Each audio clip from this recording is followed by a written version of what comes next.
Active listening with narrative. Part 1. Whispers in the night. Have you ever woken up in the middle of the night, hearing small sounds in your room? A sigh, a paper turning, or just the sound of the wind coming through the window as if someone was calling your name. That was the night David first heard a strange voice in his small room. It wasn't a voice coming from the radio, nor from the old alarm clock, but a voice so close that it seemed like someone was sitting right on the bed, right next to him. The story begins. David had just moved to a small apartment in the suburbs of Boston. He worked remotely for a company in Canada, spending most of his time around a wooden desk, a laptop, a few potted plants, and a water bottle. He thought his new life would be peaceful. But the first night, as David buried his face in his pillow, about to fall asleep, he heard a female voice whispering, "Are you awake?" David opened his eyes. His heart was beating fast. He reached out to turn on the desk lamp. The room was the same, quiet, neat, no one but him. He shook his head, trying to reassure himself. It must be my imagination.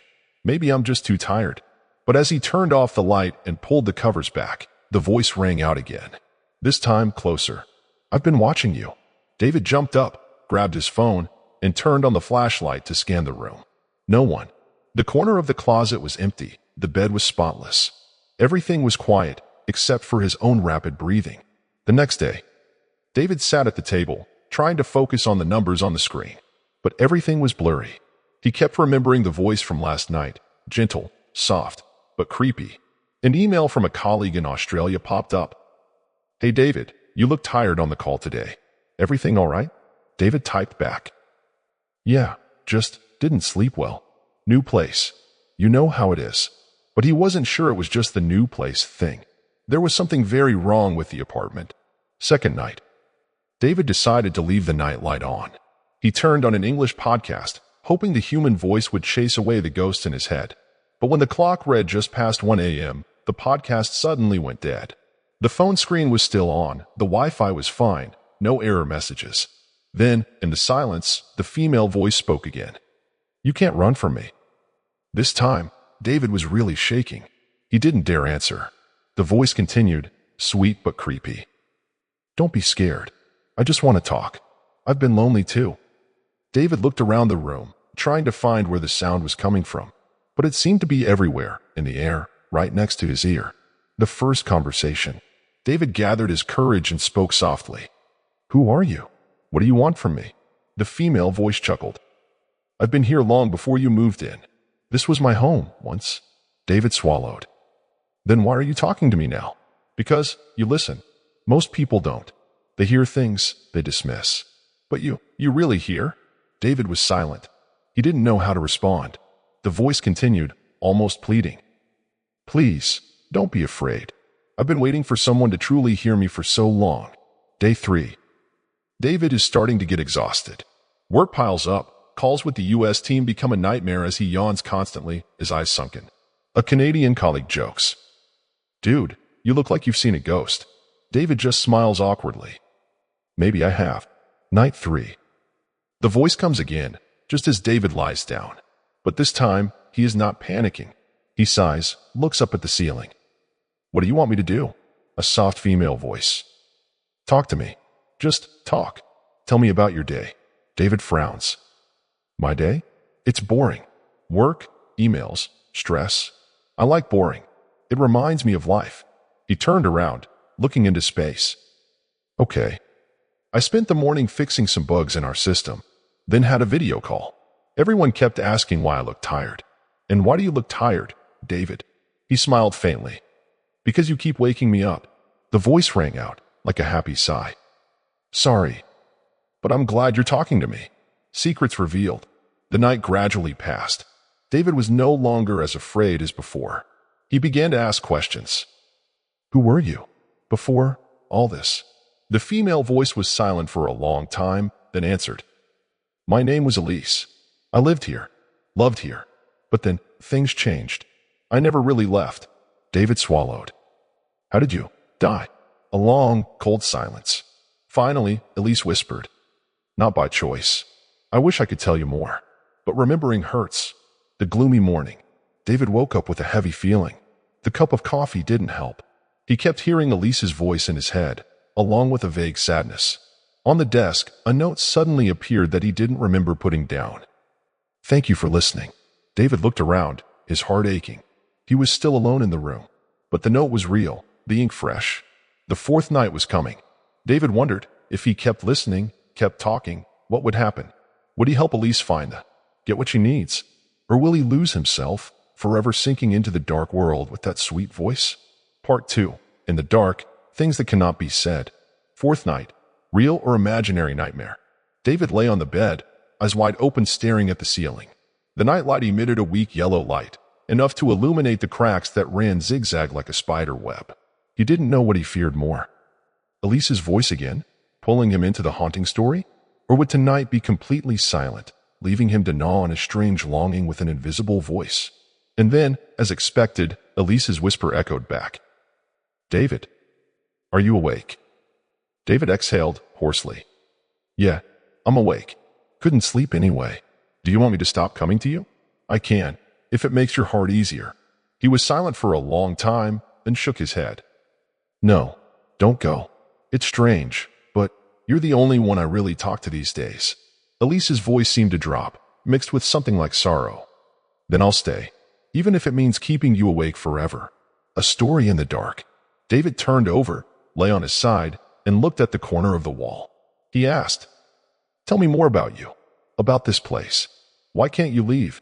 Elise smiled sadly. "Because my heart was bound here. Memories, regrets. When someone leaves this world with an unsettled heart, they stay, like a thread that refuses to break." "Who tied you here? Was it someone who hurt you?"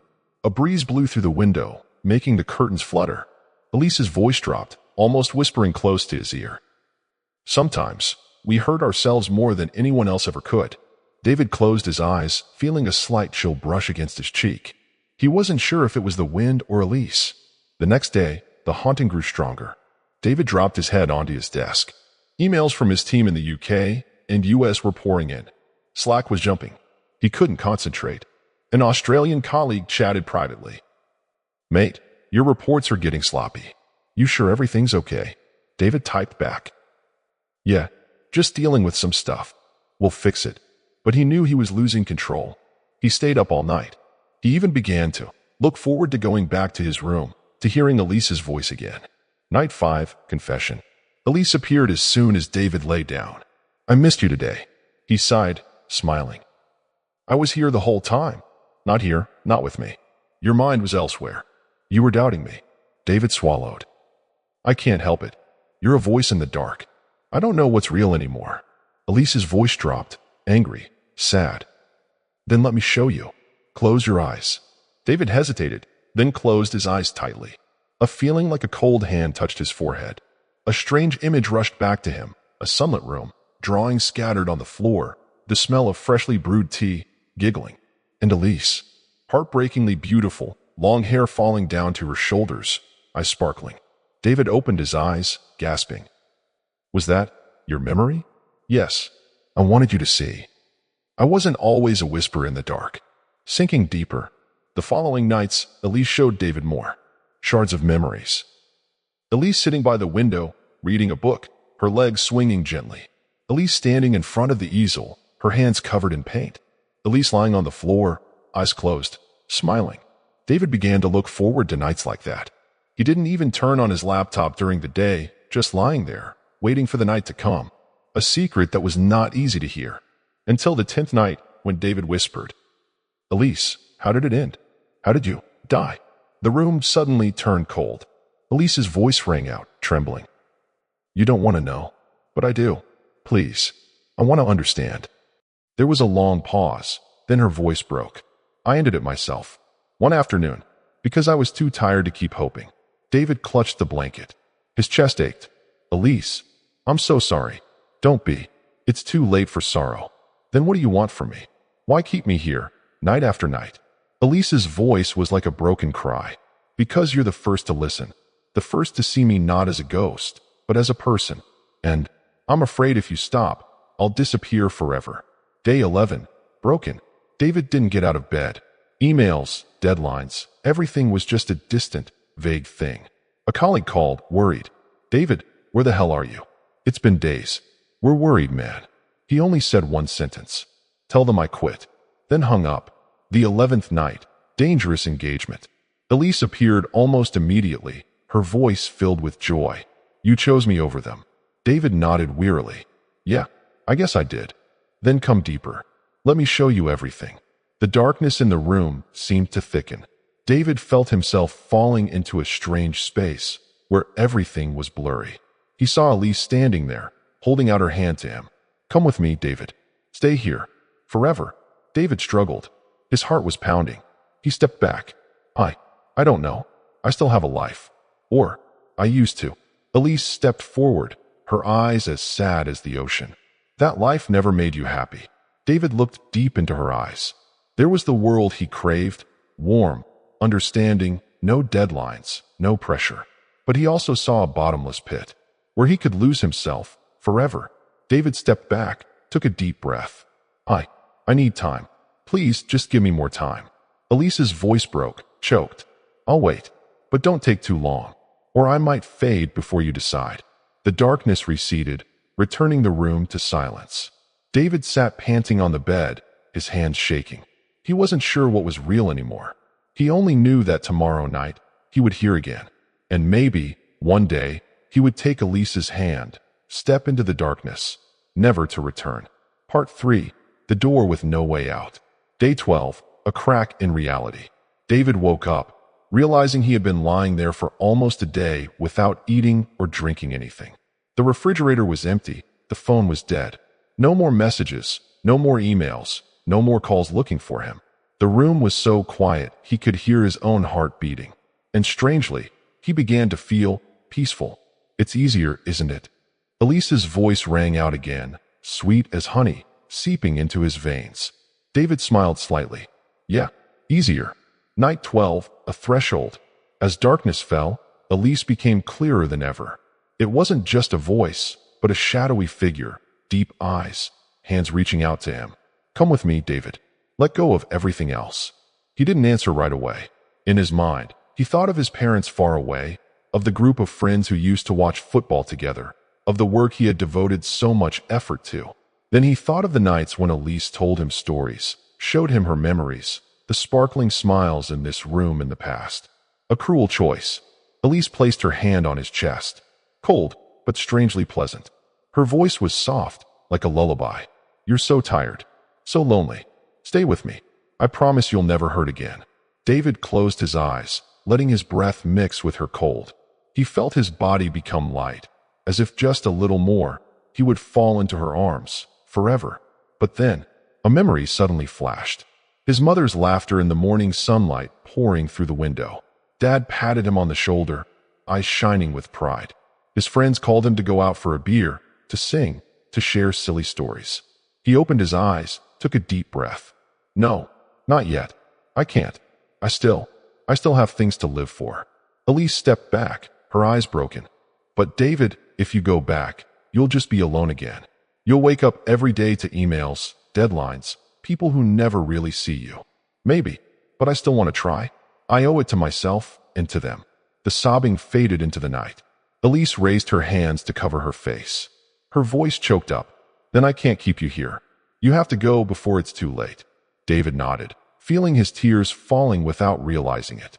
"Will I ever see you again?" "Maybe. In dreams." The next morning, the return. David woke up in bed, the covers draped over him. The sun shone through the window, shimmering on the wooden floor. The phone rang. A coworker was calling. He picked it up, his voice trembling. "Yeah, it's me. I'm okay. I just needed some time." On the other end of the line, his friend's voice was relieved. "Man, you scared us. We thought we lost you." David chuckled, his heart heavy but lighter than before. No one knew he had almost taken a different path, with no way back. The ruins left behind. The room was still the same. The chair, the table, the dried potted plants. But now, David still startled every now and then, thinking he heard Elise calling his name. At night, he lay there, listening to the wind blowing through the window, longing for a familiar sound. But the room was silent. And perhaps that's why his heart ached all the more. A final dialogue, or was it just imagination? The following week, on a sleepless night, David whispered into the void. "Elise, are you still there?" The wind gently shook the curtains. A faint, distant voice rang out. "Always, if you still listen."